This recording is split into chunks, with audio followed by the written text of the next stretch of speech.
ప్రముఖ కవి రచయిత అందశ్రీ కన్నుమూశారు. లాలాగూడలోని తన ఇంట్లో అకస్మాత్తుగా కింద పడిపోవడంతో కుటుంబ సభ్యులు వెంటనే గాంధీ ఆసుపత్రికి తరలించారు. 64 ఏళ్ల అందశ్రీ గత కొంతకాలంగా అనారోగ్యంతో బాధపడుతున్నారు. ఇవాళ ఉదయం గాంధీ ఆసుపత్రిలో చికిత్స పొందుతూ మృతి చెందారు.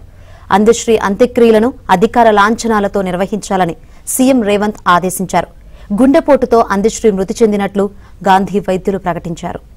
5 ఏళ్లుగా అందశ్రీ హైపర్ టెన్షన్తో బాధపడుతున్నారని, తన ఆరోగ్యాన్ని ఆయన పట్టించుకోలేదని వైద్యులు చెబుతున్నారు.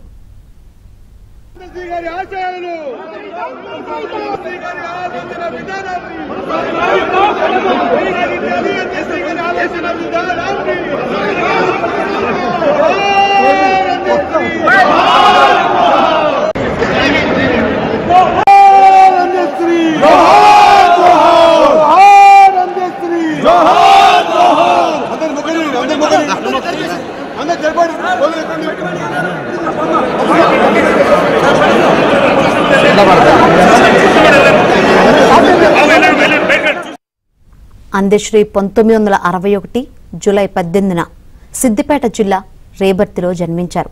అసలు పేరు అందే ఎల్లయ్య. అందశ్రీ బాల్యం ఎంతో కష్టంగా సాగింది. ఆయన ఒక అనాథగా పెరిగారు. జీవనం కోసం కొన్నాళ్లు గొర్రెల కాపరిగా పనిచేశారు. అక్కడి నుంచే ఆయన కవిత్వం రాయడం ప్రారంభించారు. తన స్వీయ కృషి పట్టుదలతో తెలుగు సాహిత్యంపై పట్టు సాధించారు. కవిత్వంలో అందశ్రీ కృషికి గాను పలు విశ్వవిద్యాలయాలు డాక్టరేట్ ప్రదానం చేశాయి. అందశ్రీ రచించిన జయ జయ హే తెలంగాణ పాటను తెలంగాణ ప్రభుత్వ రాష్ట్ర గేయంగా గుర్తించింది. ఈ ఏడాది జూన్ 2న తెలంగాణ రాష్ట్ర ఆవిర్భావ దినోత్సవం సందర్భంగా సీఎం రేవంత్ రెడ్డి చేతుల మీదుగా ₹1 కోటి నగదు పురస్కారం అందుకున్నారు.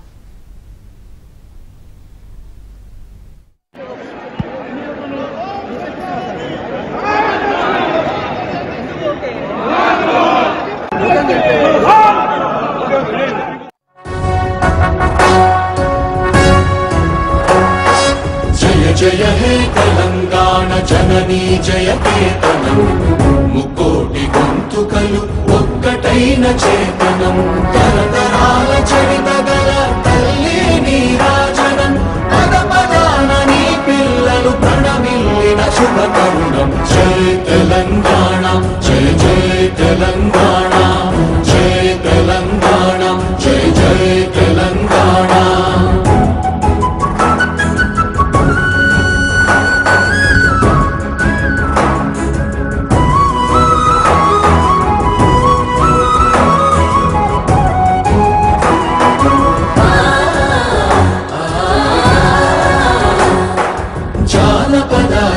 జీవన చావళీలు చాలువార కవి గాయక